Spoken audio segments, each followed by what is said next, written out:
सरकार ने बीते दिनों अयोध्या में हुई कैबिनेट में तीनों तीर्थ विकास परिषदों को गठन के प्रस्ताव को मंजूरी दी थी। अब इसे कानून जामा पहनाने के लिए सरकार विधेयक लेकर आई थी, जिसे सर्वसम्मति से सदन ने पारित कर दिया। प्रदेश में धार्मिक पर्यटन को बढ़ावा देने के साथ ही प्रमुख तीर्थ स्थलों पर आने वाले श्रद्धालुओं को बेहतर सुविधा मुहैया कराने के लिए सरकार द्वारा 3 तीर्थ विकास परिषदों के गठन से संबंधित विधेयकों समेत कुल 5 विधेयकों को बृहस्पतिवार को विधानसभा में पारित कर दिया गया।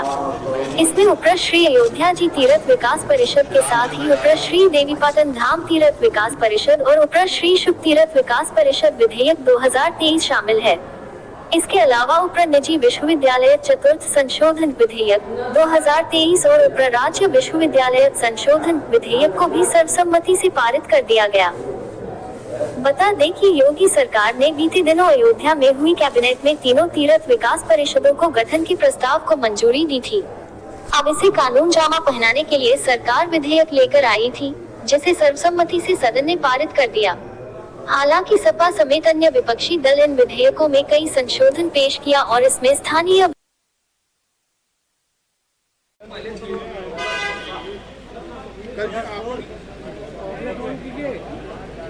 लोग लगातार जाति जनगणना को लेकर सरकार पर दबाव बना रहे हैं, लेकिन प्रधानमंत्री ने कल ठीक है जाति जनगणना क्या है?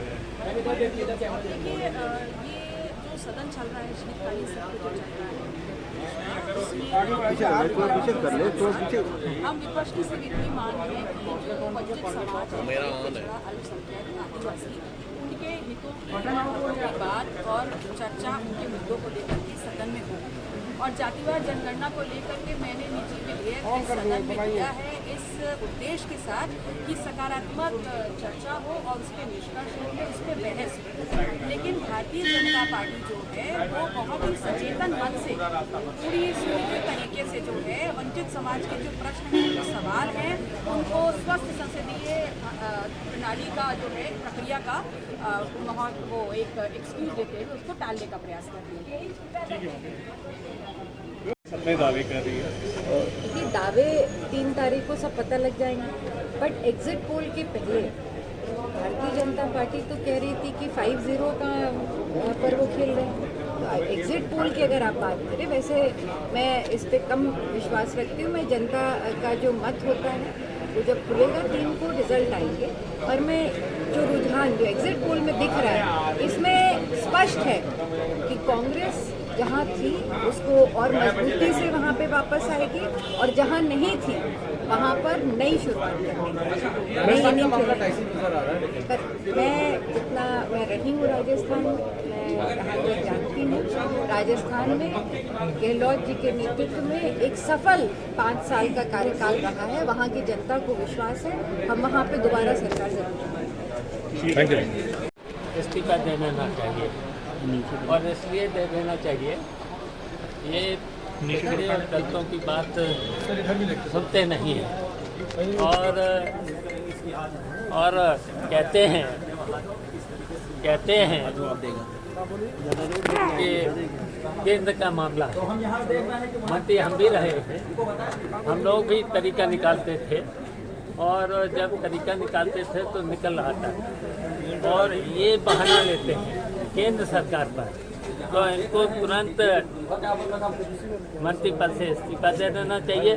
और हम तो कहेंगे मुख्यमंत्री जी से इनका तुरंत इस्तीफा स्वीकार करें, और इनकी जगह कोई पिछड़े वर्ग का दूसरा कोई मंत्री बनाए, जिससे पिछड़े और दलितों के लिए काम करें। तुरंत उनको इस्तीफा स्वीकार करना चाहिए। शिवाजी वर्ग ने कहा जाति जनगणना नहीं है।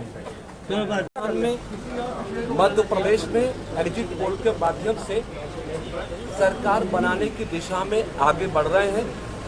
छत्तीसगढ़ में भी भारतीय जनता पार्टी ने बहुत ही मजबूती के साथ चुनाव लड़ा। उम्मीद है कि वहाँ भी हमारी पार्टी को बड़ी कामयाबी मिलेगी। मैं कह सकता हूँ कि देश के यशस्वी प्रधानमंत्री नरेंद्र मोदी जी के नेतृत्व में 5 प्रदेशों में हुए चुनाव में देश की जनता ने, उन 5 प्रदेश की जनता ने भरोसा किया, और भारतीय जनता पार्टी को इन 5 राज्यों में भारी सफलता मिली। ठीक सर जातीय जनगणना को लेकर समाजवादी पार्टी के सांसद वर्ग ने कहा है कि इसकी जरूरत नहीं है।